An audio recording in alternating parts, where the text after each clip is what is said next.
ವೀಕ್ಷಕರೇ, ನೀವು ನೋಡ್ತಾ ಇದ್ದೀರಾ H5 TV. ನಾನು ನಿಮ್ಮ ನೆಚ್ಚಿನ ಸೈಯದ್ ಅಜರ್ ಇಬ್ರಾಹಿಂ. ಇವತ್ತು ನಮ್ಮ ನಗರಸಭೆ ಚನ್ನಪಟ್ಟಣ ನಗರಸಭೆಯಲ್ಲಿ ಪ್ರೀ ಬಜೆಟ್ ಮೀಟಿಂಗ್ ನಡೆತು. ಅದರಲ್ಲಿ ಬನ್ನಿ ನೋಡೋಣ ಕೀ ಪಾಯಿಂಟ್ಸ್ ಏನು ಹೈಲೈಟ್ ಆಗಿದೆ ಅಂತ. ನಮ್ಮ ಜೊತೆಯಲ್ಲಿ ಮುನ್ಸಿಪಲ್ ಕಮಿಷನರ್ ಮಹೇಂದ್ರ ಬಿ ಇದ್ದಾರೆ, ಮತ್ತು ನಮ್ಮ ಜೊತೆ ಮುನ್ಸಿಪಲ್ ಪ್ರೆಸಿಡೆಂಟ್ ನಾಗೇಶ್ ಬಿ ಇದ್ದಾರೆ. ಬನ್ನಿ ಅವ್ರ ಹತ್ರ ಕೇಳ್ಕೊಳ್ಳೋಣ ಈ ಮೀಟಿಂಗಲ್ಲಿ ಕೀ ಪಾಯಿಂಟ್ಸ್ ಏನು ಹೈಲೈಟ್ ಆಗಿದೆ ಅಂತ.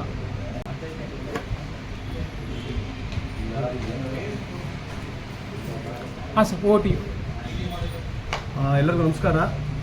2026 ಮತ್ತು 27ನೇ ಒಂದು ಪೂರ್ವಭಾವಿ ಸಭೆ ಬಜೆಟ್ ಮೀಟಿಂಗ್ ನಾವು ಇವತ್ತು ಕಂಡಕ್ಟ್ ಮಾಡಿದ್ವಿ ನಗರಸಭೆಯಲ್ಲಿ. ಎಲ್ಲರೂ ನಾಗರಿಕರ ಜೊತೆಗೆ ಮತ್ತು ನಮ್ಮ ಪತ್ರಕರ್ತರು ಬಂದಿದ್ದರು, ನಮ್ಮ ನಗರಸಭಾ ಸದಸ್ಯರುಗಳು ಎಲ್ಲರೂ ಸೇರಿದಂತೆ ನಮ್ಮ ಪೌರ ಕಮಿಷನರ್ ಕೂಡ ಅಧಿಕಾರಿಗಳು ಎಲ್ಲ ಅಧಿಕಾರಿ ಒಟ್ಟಿಗೆ ನಾವು ಒಂದು ಸಭೆಯನ್ನು ಆಯೋಜನೆ ಮಾಡಿದ್ವಿ. ಈ ಸಭೆಯಲ್ಲಿ ಸಾಕಾದಷ್ಟು ಒಂದು ಮಾಹಿತಿಗಳನ್ನು ನಾಗರಿಕರು ಮತ್ತು ನಮ್ಮ ಸದಸ್ಯರು ಎಲ್ಲ ಸೇರಿಕೊಂಡು ಕೊಟ್ಟಿದ್ದಾರೆ. ಅದರಲ್ಲಿ ಮುಖ್ಯವಾದಂಥ ಒಂದು ಕೀ ಪಾಯಿಂಟ್ಸು ನಮಗೆ UGDದು ಒಂದು ಇದಾಗಿದೆ. UGD ಮಾಡಬೇಕು ಅನ್ನೋದೊಂದು ಆಗಿದೆ. ರೋಡ್ಸು, ಡ್ರೈನೇಜಸ್ಸು, ವಾಟರ್ ಫಿಲ್ಟರ್ಸು ಮತ್ತು CCTV ಕ್ಯಾಮ್ರಾ ಸೇಫ್ಟಿಗೋಸ್ಕರ ಪ್ರತಿಯೊಂದು ರಸ್ತೆಗಳ ಪ್ರಮುಖ ರಸ್ತೆ ಸರ್ಕಲ್ಗಳಲ್ಲಿ CCTVಯನ್ನು ಅಳವಡಿಸೋಂಥದ್ದು, ಮತ್ತು ಬೀದಿ ಬದಿ ವ್ಯಾಪಾರಿಗಳನ್ನು ಅವರಿಗೆ ಒಂದು ಶೆಲ್ಟರ್ ಮಾಡಿಕೊಡೋವಂಥದ್ದು ಇರ್ಬೋದು. ಮತ್ತು ಗಾರ್ಬೇಜಸ್, ಈ ಕಸದ ವಿಲೇವಾರಿ ಅಂತ ಹೇಳಿದ್ದಾರೆ, ಕಸದ ವಿಲೇವಾರಿ ಅದರದ್ದು ಒಂದು ಸಲಹೆ ಕೊಟ್ಟಿದ್ದಾರೆ. ಅದು ಬಿಟ್ಟರೆ ಪಾರ್ಕ್ ಮೇಂಟೆನೆನ್ಸ್ ಬಗ್ಗೆ ಹೇಳಿದ್ದಾರೆ, ಮತ್ತು ನಮ್ಮ ಬಸ್ ಸ್ಟ್ಯಾಂಡ್ ಅಭಿವೃದ್ಧಿ ಬಗ್ಗೆ ಒಂದಷ್ಟು ಕೊಟ್ಟಿದ್ದಾರೆ. ಮಟನ್ ಮಾರ್ಕೆಟ್ ಅದನ್ನು ಒಂದಷ್ಟು ಹೈಲೈಟ್ ಮಾಡಿದ್ದಾರೆ. ಹಾಗಾಗಿ ಸಾಕಷ್ಟು ವಿಷಯ ಚರ್ಚೆ ಆಗಿದೆ, ಎಲ್ಲ ರಿಪೀಟ್ ಆಗಿರೋದ್ರಿಂದ ಒಟ್ಟಾರೆ ಕೂಲಂಕುಷವಾಗಿ ಹೇಳ್ಬೋದು ಅಂದರೆ ಚನ್ನಪಟ್ಟಣ ಅಭಿವೃದ್ಧಿಗೆ ಏನೇನು ನಮಗೆ ಸಲಹೆ ಕೊಡ್ಬೋದು ಅದೆಲ್ಲ ಸಲಹೆ ಸಿಕ್ಕಿದೆ. ಅದ್ರ ಬಗ್ಗೆ ಮುಂದಿನ 2ನೇ ಹಂತದ ಒಂದು ಸಭೆಯಲ್ಲಿ ಇನ್ನಷ್ಟು ಮಾಹಿತಿನ ಸಂಗ್ರಹಿಸಿ ಅದನ್ನು ಹೇಗೆ ಆಯೋಜನೆ ಮಾಡ್ಬೋದು ಅಂತ ಹೇಳಿ ಅಧಿಕಾರಿಗಳ ಜೊತೆ ಕೂತು ಚರ್ಚೆ ಮಾಡಿ ನಾವು ಸಭೆಯಲ್ಲಿ ನಾವು ಫೈನಲೈಸ್ ಮಾಡ್ತೀವಿ. Thank you. ಎಲ್ಲರಿಗೂ ನಮಸ್ಕಾರ. ಈ ದಿನ ಚನ್ನಪಟ್ಟಣ ನಗರಸಭಾ ಕಾರ್ಯಾಲಯದ ಸಭಾಂಗಣದಲ್ಲಿ ಮಾನ್ಯ ಅಧ್ಯಕ್ಷರು, ಉಪಾಧ್ಯಕ್ಷರು, ಸ್ಥಾಯಿ ಸಮಿತಿ ಅಧ್ಯಕ್ಷರು ಹಾಗೂ ಎಲ್ಲ ಚುನಾಯಿತ ಸದಸ್ಯರು, ಸಾರ್ವಜನಿಕರು, ವಿವಿಧ ಇಲಾಖೆ ಅಧಿಕಾರಿಗಳು ಮತ್ತು ಮಾಧ್ಯಮದವರು ಮತ್ತು ಅತಿ ಹೆಚ್ಚಿನ ಸಾರ್ವಜನಿಕರೊಂದಿಗೆ ನಾವು 2026-27ನೇ ಸಾಲಿನ ಬಜೆಟನ್ನು ಸಿದ್ಧಪಡಿಸಬೇಕಾಗಿತ್ತು. ನಿಯಮಾನುಸಾರ ನಾವು ಪೂರ್ವಭಾವಿ ಒಂದು ಬಜೆಟ್ ಮೀಟಿಂಗನ್ನು ಈ ದಿನ ಹಮ್ಮಿಕೊಂಡಿದ್ದು. ಈ ಸಂದರ್ಭದಲ್ಲಿ ಈ ಸಾರ್ವಜನಿಕರು ನಿಜಕ್ಕೂ ಒಂದು ಸುಂದರ ಚನ್ನಪಟ್ಟಣ ಹೇಗಿರಬೇಕು ಅನ್ನುವಂತಹ ನಿಟ್ಟಿನಲ್ಲಿ ಯಾವ್ಯಾವ ರೀತಿಯಾದಂಥ ಅಭಿವೃದ್ಧಿ ಆಗಬೇಕು ಅನ್ನುವಂತಹ ನಿಟ್ಟಿನಲ್ಲಿ ಅತ್ಯಮೂಲ್ಯವಾದಂತಹ ಸಲಹೆಗಳನ್ನ ಕೊಟ್ಟಿದ್ದಾರೆ. ಆ ಸಲಹೆಗಳಲ್ಲಿ ಅವ್ರು ಕೇಳಿದಂಥದ್ದು ಮುಖ್ಯವಾಗಿ ರಸ್ತೆ ಸಂಪರ್ಕ ಮತ್ತು ಪಾರ್ಕ್ಗಳ ಅಭಿವೃದ್ಧಿ, ಬೀದಿ ದೀಪಗಳು ಮತ್ತು ಇತರೆ ಎಲ್ಲ ರೀತಿಯಾದಂಥ ಅಂದರೆ ನಗರಕ್ಕೆ ಶೋಭೆ ತರುವಂತಹ ಲೈಟ್ಸು ಮತ್ತು ಡಿವೈಡರ್ಗಳಿಗೆ ಗಿಡ ನೆಡುವಂಥದ್ದು, ಮತ್ತು ಪಾರ್ಕ್ಗಳನ್ನ ಮಾಡುವಂಥ ನಿಟ್ಟಿನಲ್ಲಿ ಅಂದರೆ ರುದ್ರ ಆಗ್ಬೋದು, ಮತ್ತು ವಿಶ್ರಾಂತಿ ಬಯಸೋರಿಗೆ ಉತ್ತಮವಾದಂಥ ಪಾರ್ಕ್ಗಳನ್ನ ಮಾಡಬೇಕು ಅಂತ, ಜೊತೆಗೆ ಗ್ರಂಥಾಲಯವನ್ನು ನಿರ್ಮಾಣ ಮಾಡಬೇಕು ಅನ್ನುವಂಥದ್ದು, ಮತ್ತು ಅತಿ ಹೆಚ್ಚು ಮುಖ್ಯವಾಗಿ ನಗರದ ಜನದಟ್ಟಣೆ ಇರುವಂತಹ ಪ್ರದೇಶಗಳಲ್ಲಿ ಸಾರ್ವಜನಿಕ ಶೌಚಾಲಯಗಳನ್ನು ಹೆಚ್ಚು ನಿರ್ಮಾಣ ಮಾಡಬೇಕು ಅನ್ನುವಂಥದ್ದು ಒಕ್ಕೊರಲಿನಿಂದ ಬಹುಪಾಲು ನೆರೆದಿದ್ದ ಸದಸ್ಯರು ನೀಡಿರುವಂತಹ ಒಂದು ಸಲಹೆ ಆಗಿರುತ್ತೆ.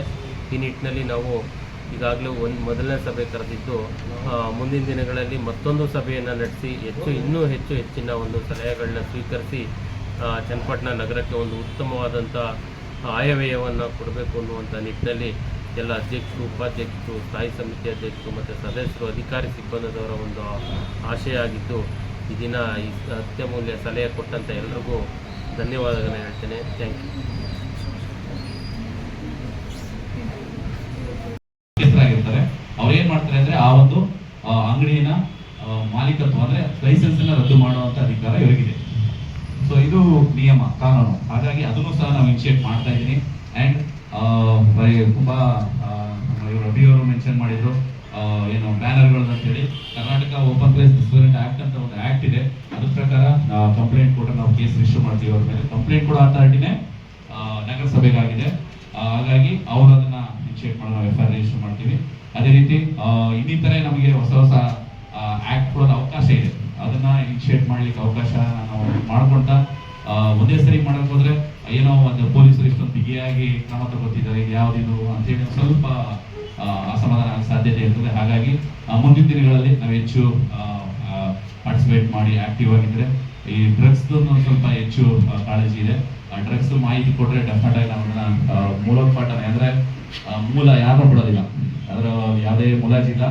ಡ್ರಗ್ಸ್ 0 ಟಾಲರೆನ್ಸ್ ಇದೆ. ಆ್ಯಂಡ್ ಗ್ಯಾಂಬ್ಲಿಂಗ್, ಪ್ರಾಸ್ಟಿಟ್ಯೂಷನ್ ಯಾವ ನಡಿಬಾರ್ದು ಅಂತೇಳಿ ನಾವು ಒಂದು ಬದ್ಧತೆ ಇದೆ.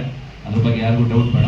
ಸೊ ನಿಮ್ಮೆಲ್ಲರ ಸಹಕಾರ ಇರಲಿ. ಹಂಗೇನಾದ್ರು ಇದ್ರೆ ನನಗೆ ಸ್ವಲ್ಪ ಮಾಹಿತಿ ಕೊಡಿ, ನಾನೇ ಪರ್ಸನಲ್ ಆಗಿ ಅಟೆಂಡ್ ಮಾಡ್ತೀನಿ. ಆ ಥರ ಇದ್ರೆ ಜಸ್ಟ್ ಅಲ್ಲೊಂದು ಇರುತ್ತೆ, ನಾವು ಕರೆಕ್ಟಾಗಿ ಬಿಗಿ ಮಾಡಿದ್ರೆ ಆಟೋಮೆಟಿಕ್ಲಿ ಸ್ಟಾಪ್ ಆಗ್ತದೆ. ಸೊ ಜನ ಒಳ್ಳೆಯವರಿದ್ದಾರೆ ಅಂತೇಳಿ ನಾನು ಕೇಳ್ಪಟ್ಟಿದ್ದೀನಿ. ಹಾಗಾಗಿ ನನಗೂ ತುಂಬ ಖುಷಿ ಆಗ್ತಾ ಇದೆ.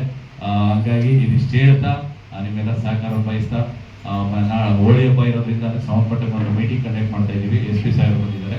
ಹಾಗಾಗಿ ನಿಮ್ಮೆಲ್ಲರ ಅನುಮತಿಯನ್ನು ಪಡೆದು ನಾನು ಇಲ್ಲಿ ಹೊರಡ್ತಾ ಇದ್ದೀನಿ. ಎಲ್ಲರಿಗೂ ಧನ್ಯವಾದಗಳು. Thank you. ನಗರದಲ್ಲಿ ಈಗ ಮಧ್ಯ ಫೋನ್ ಹಾಕಿದ್ರಿ, ಎಲ್ಲಿಂದ ಈ BT ಡ್ಯಾಮ್ ಸರ್ಕಲ್ನಿಂದ ಮಾದೇಶ್ವರ ದೇವಸ್ಥಾನವರೆಗೂ ಹೊಸದಾಗಿ ಈಗ ಅಲ್ಲಿಂದಲೂ ಮಾಡಿದ್ದೀರಿ. ಆ ಮಧ್ಯದಲ್ಲಿ ಒಳ್ಳೆ ಒಂದು ಸಸಿ ಒಳ್ಳೆ ನೆಡುವಂಥದ್ದು, ಪಾರ್ಕ್ ಥರ ಮಾಡುವಂಥದ್ದು ಏಕೂ ಆಗಬೇಕು. ಯಾಕೆಂತಂದರೆ ನಗರದಲ್ಲಿ ಒಂದು ಚಂದ ಕಾಣಿಸ್ತದೆ, ಅದನ್ನೊಂದು ಮಾಡಬೇಕು ಅನ್ನೋದೊಂದು ನಮ್ಮ ಇದು.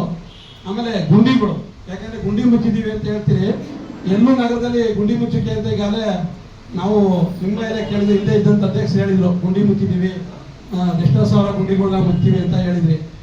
ಇಲ್ಲಿವರೆಗೆ ನಾನು ನೋಡಿದ ಮಟ್ಟಿಗೆ ಎಲ್ಲೂ ಗುಂಡಿ ಮುಚ್ಚಿಲ್ಲ. ಎಲ್ಲೋ ಅಂದರೆ MG ರಸ್ತೆಯಲ್ಲಿ ಒಂದು 4 ಗುಂಡಿಗಳು ಮುಚ್ಚಿದ್ರು ಒಂದು ನೋಡಿದ್ದೀನಿ ಅಷ್ಟೇ. ಗಾಡಿಗಳೆಲ್ಲ ಓಡಾಡಿಕೆ ಆಗಲ್ಲ, ಯಾಕೆಂದರೆ ಒಂದೊಂದು ಮಂಡಿಯುದ ಇದಿದೆ ಗುಂಡಿಗಳು. ನಮ್ಮ ಆಫೀಸ್ ಮುಂದೆ ಪಾರ್ವತಿ ರೋಡಲ್ಲೇ ಒಂದು 25 ಡ್ರಗ್ ತೆಗೆದಿದ್ದಾರೆ, ಪೈಪ್ ಹಾಕಿ ತೆಗೆದವು, ಒಂದು ಮುಚ್ಚಿಲ್ಲ ಇಲ್ಲಿವರೆಗೆ. ಹಾಗಾಗಿ ದಯಮಾಡಿ ಈ ಪೂರ್ವಭಾವಿ ಸಭೆ ನಾನು ಅನ್ಕೊಂಡಂಗೆ ಇದು ಅಧಿಕಾರಿಗಳಿಗೆ ಸೀಮಿತ ಅಂತ ಅನ್ಕೊಂಡಿದ್ದೀನಿ ಇದು. ಯಾಕೆಂದ್ರೆ ಸಾರ್ವಜನಿಕರಿಗೆ 55,000 ಜನ ಇರ್ಬೋದು ವಾಸ ಅಂತ ಅನ್ಕೊಂಡಿದ್ದೀನಿ ನಗರದಲ್ಲಿ. ದಯಮಾಡಿ ಮುಂದೆ ಪೂರ್ವಭಾವಿ ಸಭೆ ಮಾಡಿದ್ರೆ ಪ್ರಚಾರ ಮಾಡಿ ಸಾರ್ವಜನಿಕರು ಪ್ರಮೋಟ್ ಮಾಡಿ ಸಭೆ ನಡೆಸಬೇಕು ಅಂತ ನನ್ನ ನಿನ್ನೆ ರಾತ್ರಿ ಗೊತ್ತಾಗಿಲ್ಲ, ಕೊಟ್ಟು ಅದನ್ನ ಸುದ್ದಿ ಮಾಡಿದ್ದಾರೆ. ಹಾಗಾಗಿ ಇಲ್ಲ ನಿನ್ನೆ ರಾತ್ರಿ ನಮಗೆ ಬಂದಿದ್ದೆ. ನಿನ್ನೆ ರಾತ್ರಿ ಮಾಹಿತಿ ಯಾರು ಕೊಟ್ಟಿದ್ದಾರೆ ಜಾಹೀರಾತು ಕೇಳಿ.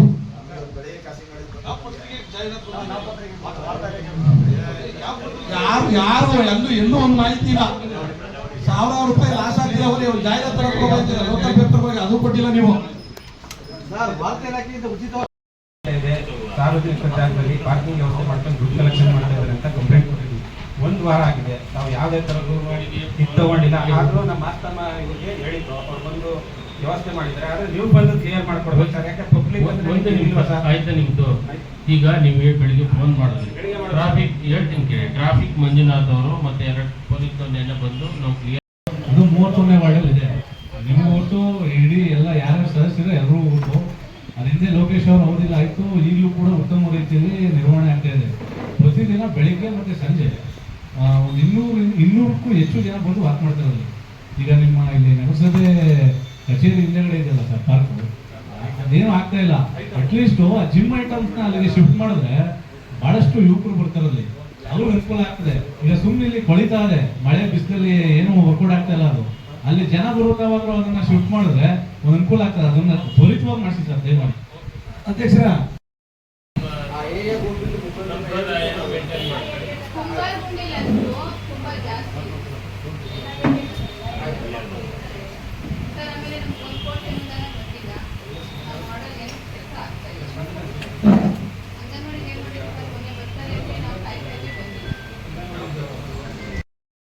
ಲೇಔಟ್ ಪ್ಲಾನ್ ಮಾಡಿಸಿ ಡೆವಲಪ್ಮೆಂಟ್ ಮಾಡಿಸಿ ಹಂಚಬೇಕಿತ್ತು.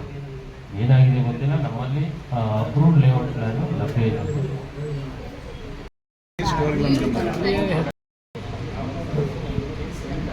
ವೀಕ್ಷಕರೇ, ನೀವು ನೋಡ್ತಾರಲ್ಲ, ಇದು ಮೀಟಿಂಗ್ ನಡೆದು ಇದರಲ್ಲಿ ನಮ್ಮ ಕಮಿಷನರ್ ಮತ್ತು ಪ್ರೆಸಿಡೆಂಟ್ ಚನ್ನಪಟ್ಟಣ ನಗರಸಭೆಯವರು ಮಾಹಿತಿ ಕೊಟ್ಟರು.